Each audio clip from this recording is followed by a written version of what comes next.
దాదాపు 11 నెలలు అవుతోంది చంద్రబాబు నాయుడు గారి అధికారంలోకి వచ్చి, కూటమి ప్రభుత్వం అధికారంలోకి వచ్చి.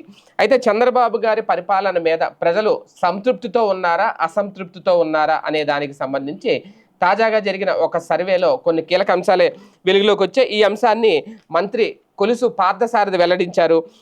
అంటే ప్రధానంగా కీలకమైన అంశాలు అంటే తమ నాయకుడు ఎంతవరకు సంతృప్తినిస్తున్నారు అనేది, అలాగే వైసీపీ ప్రభుత్వం ఎవరి కోసం పనిచేసింది, ఎవరిని సంతృప్తిపరిచింది అనేది కూడా ఇక్కడ కీలకమైన అంశం. ఇందులో భాగంగానే రాష్ట్ర సమాచార శాఖ మంత్రి కొలుసు పార్థసారథి కీలక వ్యాఖ్యలు చేశారు.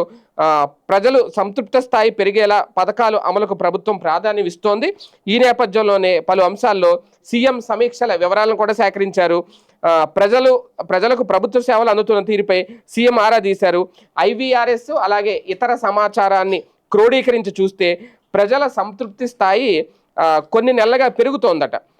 ఇంటి వద్దే పింఛన్లు ఇస్తున్నారు అనే దాని మీద 87% మంది 87.8% మంది సంతృప్తిగా ఉన్నారట. అలాగే అధికారుల ప్రవర్తన బాగుంది అనే దానికి సంబంధించి 85% మంది సంతృప్తిగా ఉన్నారట.